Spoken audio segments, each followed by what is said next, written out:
coutume. Non, ce n'était pas la coutume. Ce qui poussait les Bamileki surtout à se raser la tête, ce n'était pas parce qu'on voulait donner un signe de deuil. C'est parce que les poux, les puces avaient tellement ruiné les gens qu'il fallait, après le deuil, alors se raser la tête pour se débarrasser des poux. Se raser, hein, s'il te plaît, même le bas-ventre, pour que les punaises partent. Et puis, il fallait trouver des gens pour vous enlever les chics aux pieds, parce qu'on passait une semaine dans la poussière sans se laver, hein, on avait des chics.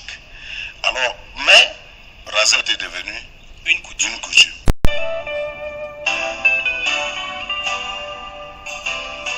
J'ai peu de force pour souffrir.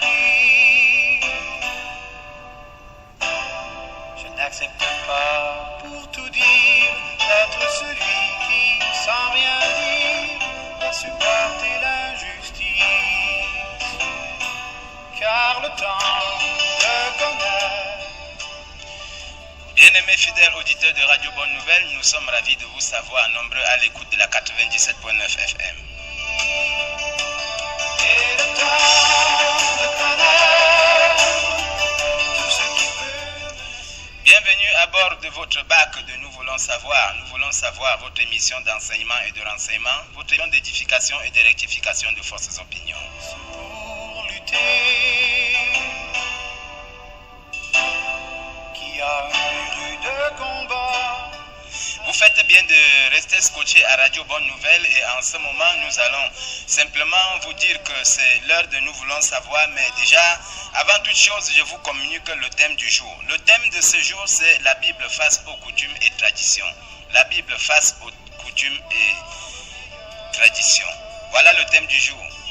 Temps de connaître qu'on est plus nombreux qui passent que sur la terre. On est tous voyageurs. Oui, bien aimé, avant de continuer, je voudrais simplement vous présenter l'équipe qui doit vous tenir dans cette tranche d'antenne. À la partie technique, nous avons notre bien-aimé Elvis Obassé. Au micro de présentation, je suis votre serviteur Jean Koa.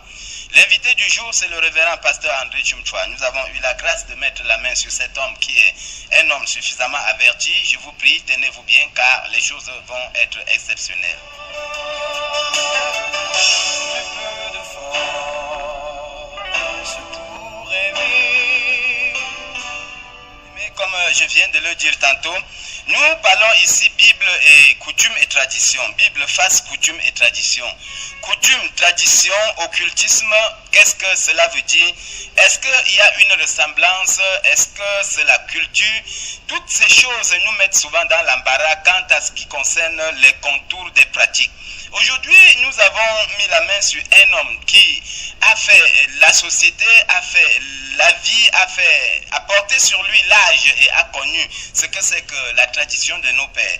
C'est pourquoi nous avons appelé sur ce plateau le révérend pasteur André Chumchwa qui doit nous parler Bible face aux coutumes et traditions. Alors, pasteur, vous êtes la bienvenue sur le plateau de Nous voulons savoir. Merci mon bien-aimé. Alors, bien-aimés auditeurs de Radio Bonne Nouvelle, vous, comme vous voyez, sans plus tarder, d'entrée de jeu, pasteur, nous voulons savoir, comment est-ce qu'on définit coutume et tradition? Qu'est-ce que c'est, pasteur? Coutume et tradition, nous allons commencer par cette définition de la coutume. C'est l'ensemble des manières d'agir et l'ensemble des croyances traditionnelles. Alors la coutume est donc synonyme de tradition et qui, à son tour, parle de la manière de faire transmise par les générations antérieures. Tout ceci fait allusion aux mœurs qui sont des habitudes de conduite propres à un individu humain, à une société, à un peuple. Nous parlerons ici des bonnes et des mauvaises mœurs, traditions. Merci, pasteur. Si je comprends bien, ça veut dire que coutume et tradition, c'est pratiquement la même chose. Merci. Voilà donc, auditeurs de Radio Bonne Nouvelle, nous avons ainsi compris ce que veut dire coutume et tradition. Et cette fois-ci, nous voulons l'opposer à la Bible, puisque nous savons le langage, en tout cas, il nous semble apparemment que les deux ne s'entendent pas, les deux ne sont pas ensemble, mais chemin faisant, nous allons comprendre si réellement les deux s'accordent ou non. Alors, pasteur, nous voulons savoir, bon, en général, est-ce que la Bible est contre la coutume et les traditions, en général? Disons, avant d'y arriver, commençons par nous donner une certaine lumière, parce que lorsqu'on parle des bonnes mœurs, bon, les bonnes mœurs peuvent se référer à l'ensemble des règles conformes à la norme sociale, notamment en nature, en matière de sexualité. Les mauvaises mœurs sont un outrage aux bonnes, exemple, outrage public à la pudeur, parce que coutumes, traditions, mœurs sont des faits d'hommes, elles sont essentiellement fluctuantes, c'est-à-dire sujets à des changements fréquents. Je voudrais maintenant répondre à la question de mon collègue, serviteur de Dieu, Jean Koa. La Bible est la parole de Dieu, venue dans le monde pour éclairer tout homme. Quand dans les ténèbres de la nuit, nous avançons sans direction, l'amour de Dieu le pousse à nous envoyer la lumière afin que nous découvrions nos péchés. C'est là le cas dans Matthieu 15, 2, 3 et 6, où la Bible, n'est-ce pas, reproche aux hommes d'avoir abandonné la parole de Dieu au profit de la tradition de leur père. Alors nous disons donc que forcément la parole de Dieu s'oppose à la tradition. La parole de Dieu et la tradition se présentent comme la nuit et le jour. La parole de Dieu et la tradition se présentent comme la nuit et le jour. Nous allons savoir. Alors, pasteur, nous sommes très reconnaissants parce que vous avez dit que la parole de Dieu est vraiment opposée à la tradition. Et avec le temps, je pense que vous allez nous dire, la tradition ne fait pas toujours de trop mauvaises choses. N'y a-t-il pas un petit rapprochement entre les deux? Alors, nous allons continuer avec la prochaine question. Est-ce que la coutume et la tradition peuvent avoir la même force que la Bible en même temps? Voilà, je disais tantôt que dans Matthieu, le Seigneur reprochait aux hommes d'avoir abandonné la parole de Dieu au profit des coutumes de leur père. Et alors, lorsque nous comprenons le Seigneur parler, c'est Christ lui-même qui le dit. C'est la lumière elle-même qui s'adresse aux hommes et qui les reprend. Nous venons ici pour dire la parole du Créateur, c'est la Bible, ne saurait se comparer aux préceptes d'hommes. Je dis bien, alors la différence entre la parole de Dieu et la parole de la tradition est aussi évidente et grande, en ce que la parole de Dieu est créatrice, elle procure la vie, elle est éternelle, elle ne passe pas, mais la parole des hommes passe. Il ne peut pas avoir une épreuve de force entre les deux. Ça n'existera même pas parce qu'en fait, Dieu lui a envoyé son Fils unique. Et la Bible dit clairement que la parole de Dieu est le titre qui désigne le Seigneur Jésus-Christ comme étant la substance et l'expression de la pensée de Dieu. Ce nom révèle, tel qu'il était sur terre, que Jésus est donc vie, lumière et amour. Voilà donc. Et c'est l'évangile de Jean au chapitre 1 qui nous dira au verset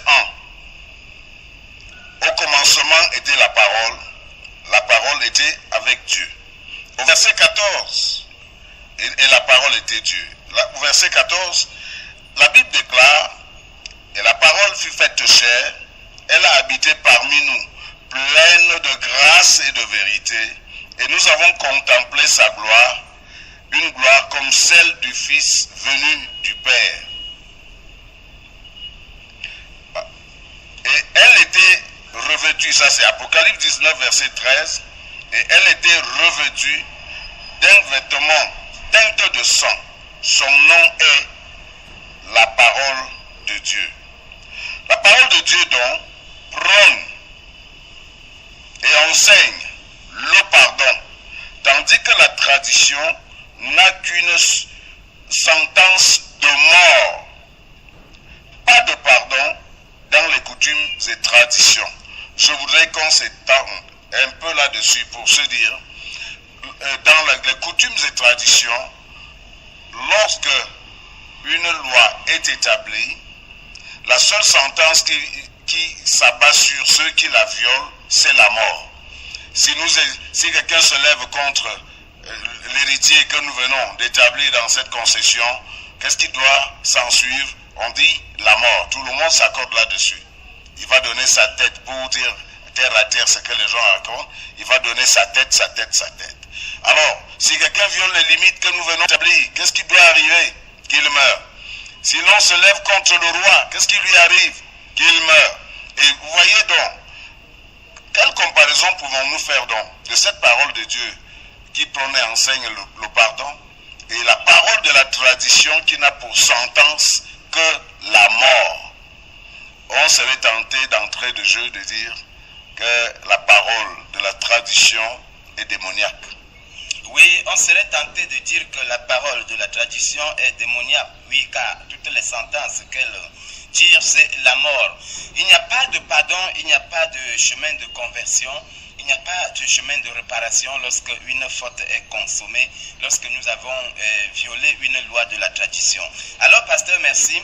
Nous voulons savoir, pasteur, dites-nous de manière palpable, de manière simple, quelle est vraiment la différence entre la parole de la Bible et la parole de nos coutumes par rapport à notre vie sociale, bamileke, dans le milieu où nous nous trouvons? Nous sommes dans un milieu qui souvent voudrait s'apparenter aux coutumes juives. Mais ce que les gens ne comprennent pas, c'est que le Seigneur a reprimé la coutume juive et l'a violée parce que les coutumes des nations ne sauraient s'apparenter à la parole de Dieu. À l'ouest, vous savez, j'ai dit plus haut que les coutumes et traditions des hommes étaient fluctuantes. Ça veut dire que c'était sujet à des changements fréquents. Je veux bien faire un rétrospectif pour dire que lorsque j'étais jeune, dans les années 50, il fallait bien que je comprenne un certain nombre de choses. C'est qu'en fait, les parents me disaient, la manière coutumière d'enterrer un bamileke n'était pas celle d'aujourd'hui. Alors lorsque quelqu'un venait à mourir, on l'attachait par une corde, et comme si la personne, le mort devait s'asseoir sur un tabouret, on faisait un trou rond, comme un trou de pied de café, on l'enterrait, on l'ensevelissait, et là, ça s'arrêtait. Par la suite, on a appris, parce qu'elle est fluctuante, la tradition, on a appris à creuser un tombeau. Et on emballait les morts dans du contrevent. Et c'est à l'arrivée de l'époque coloniale allemande que les gens ont appris le mot box, la caisse, le cercueil, qui curieusement est devenu la tradition des bamileke aujourd'hui, eux qui ne connaissaient pas le cercueil. Au point que les voyants en parlent. Les voyants disent, écoutez, vous avez enterré sans cercueil, le mort est fâché.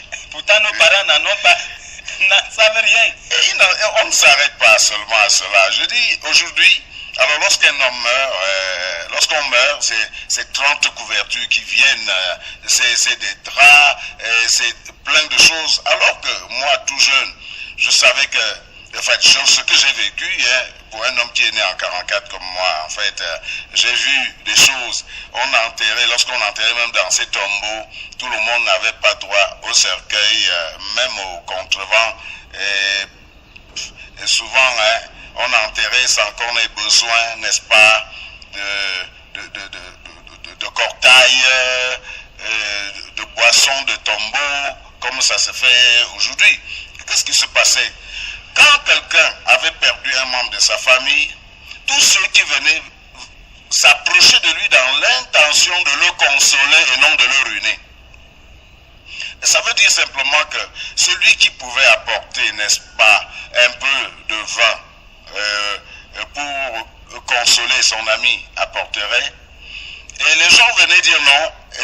vite faire, faisons un tombeau, gardons le mort pour que la famille endeuillée ne soit pas... parce qu'à l'époque, les gens pouvaient se suicider parce qu'ils ont perdu une personne. Dans la coutume, quand quelqu'un mourait, on venait, on détruisait tout le maïs, on abattait les bananiers, on détruisait tout, et on cassait les calebasses, on détruisait tout. Et puis, il fallait, selon la coutume à l'époque, passer toute la période de deuil sans se laver. Sans se laver. Or, à l'époque, il n'y avait pas de la propriété comme aujourd'hui. Qu'est-ce qui se passait? Dans nos maisons, c'était au meilleur des lits en bambou, dont les matelas étaient faits des feuilles de bananier mortes.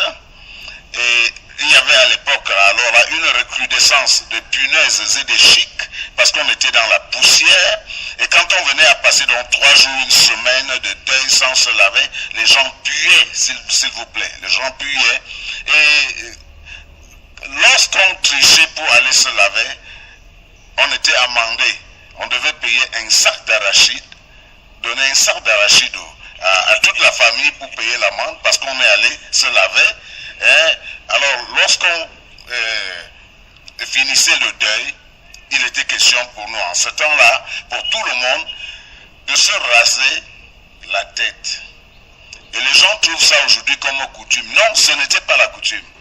Ce qui poussait les Bamileki surtout à se raser la tête, ce n'était pas parce qu'on voulait donner un signe de deuil.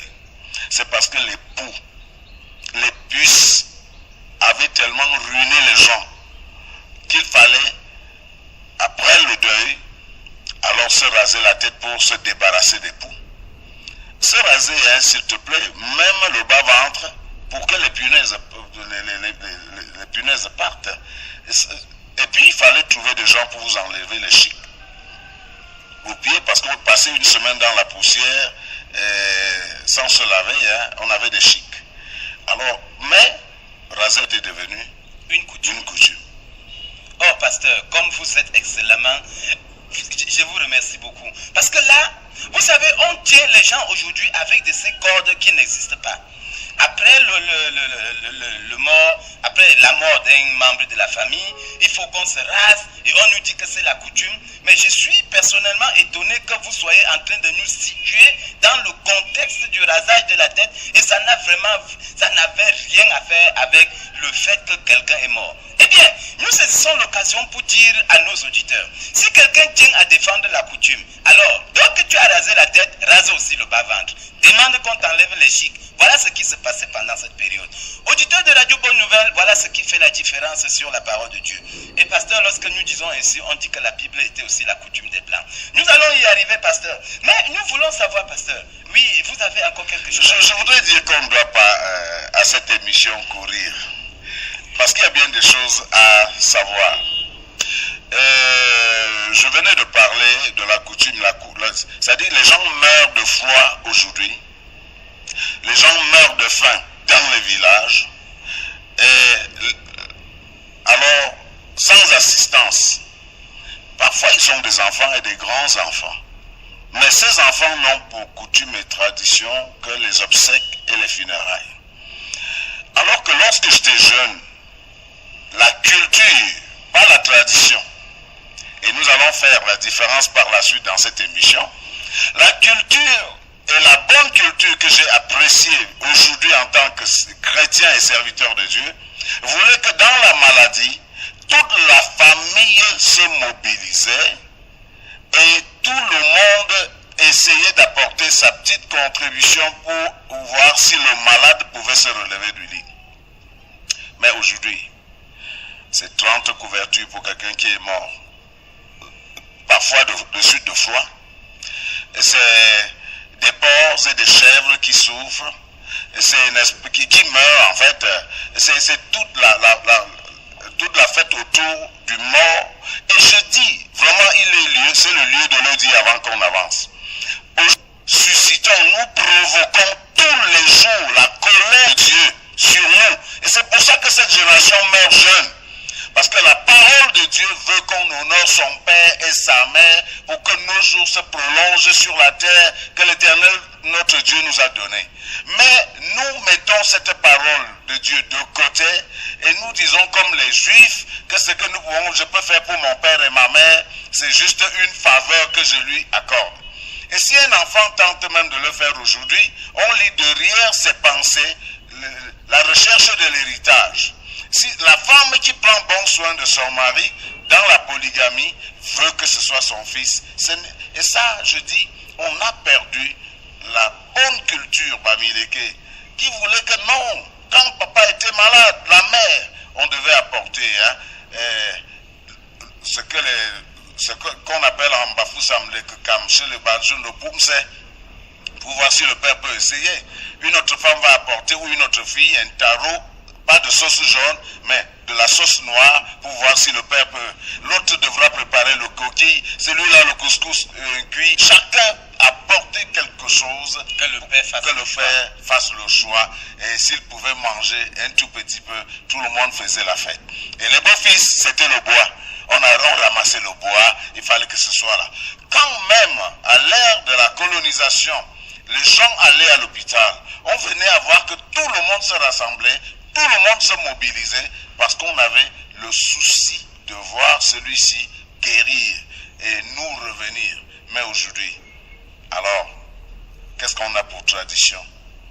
C'est la vanité. D'aucuns ont même des comptes bancaires bloqués pour attendre la mort de leur papa ou de leur maman. Oui, c'est assez triste de le dire aujourd'hui. Parce que quand vous appelez un ami pour lui dire, écoute, ton père est gravement malade, il me dit, ouais, qu'est-ce qu'on va faire? Bon, ben vraiment, si je dépense tout ce que j'ai et il meurt, je vais faire comment? Qu'est-ce que ferais-je s'il meurt alors que j'ai tout dépensé? Alors, on fait des économies pour le mort, mais jamais pour le vivant. On a pour père qu'on doit honorer, pour mère qu'on doit honorer, le défunt et la défunte, pas le vivant. Et c'est ça qui est paradoxal chez le Bamileke. Je dirais quelque part qu'on est devenus presque tous fous là, parce qu'on ne s'occupe plus de ses parents. J'ai vécu un cas qui m'a meurtri le cœur à l'hôpital régional, mon bien-aimé. Une maman qui meurt, chic aux pieds, parce qu'on l'a oublié au village. Alors, le jour de la sortie du corps, on vient, on met les gants aux mains, on lui met le rouge à lèvres et on lui met le voile. Et on met le voile au corps, on habille très bien. On a pris le temps de garder à la morgue pour 1 mois. Le temps d'aller détruire la case en briques de terre complètement foutue pour mettre un joyau en dur. Et parce qu'on ne voudrait pas avoir honte devant ses amis, mais on n'a pas eu honte d'abandonner sa mère jusqu'à la mort, comme on l'a fait. Mais ils auront honte aussi devant Dieu, certainement. Alors je dis, le jugement, ce n'est pas celui des hommes, c'est celui de Dieu. Je crois qu'à ce niveau-là, j'ai l'habitude de dire aux Bamileke, vous commercialisez vos cadavres, vous gagnez du bénéfice sur vos cadavres, et vous alimentez vos magasins et vos chantiers progressent. Parce qu'en fait, dans une tontine, dans une association, vous attendez 100 000, 200, et dans d'autres, c'est même 500 000. Et pour un mort, vous recevez parfois 5 millions de francs, 3 millions, vous dépensez un peu d'argent pour les cérémonies, et après, le reste va où? Et qu'est-ce qu'on a dépensé pour le vivant, pour le malade avant sa mort? Personne ne vous le dira. Curieusement, lorsqu'on vient aux obsèques, on a la folie de dire j'ai fait les obsèques de mon père à 1 500 000. J'ai fait les funérailles de mes parents à 3 millions. Et puis, les généraux étaient là, les ministres, les membres du gouvernement étaient là, le gouverneur. Et je me rappelle d'une histoire assez bête à l'ouest, où les gens se cachent derrière les funérailles pour chercher des postes politiques et même administratifs. On fait tout pour amener les autorités chez soi, on leur montre qu'on n'est pas n'importe qui au village, et on leur donne des enveloppes, et même pour que certains viennent seulement à ces obsèques, on leur a donné des enveloppes de 200 000 pour carburant. Parce qu'on veut montrer qu'on est l'étoile du village, et aux prochaines élections, il faudra bien que tout le monde me soutienne, parce que j'ai fait venir tous tous les gros du pays dans ce village. Je suis le seul fils qui ait pu faire ça. Voilà la folie. Voilà la folie. Et c'est à déplorer. Merci, pasteur. Avant de passer, vous avez évoqué le problème de coutumes, nos coutumes liées à un mort. Eh bien, il y a une autre version qui est très courante, les tenues qu'on porte lorsque quelqu'un est mort. Et nos parents, vous avez connu peut-être une génération d'avant la Deuxième Guerre. Et alors, qu'est-ce qui se passait? Nos parents aussi avaient une coutume, une tenue spéciale après le mort. Et ça n'existait pas, d'autant plus que les gens n'avaient pas d'habits à mettre. D'où viendrait la tenue de mort? J'ai vu mes parents dans le billard, les hommes, et les mamans dans les caches-sexes.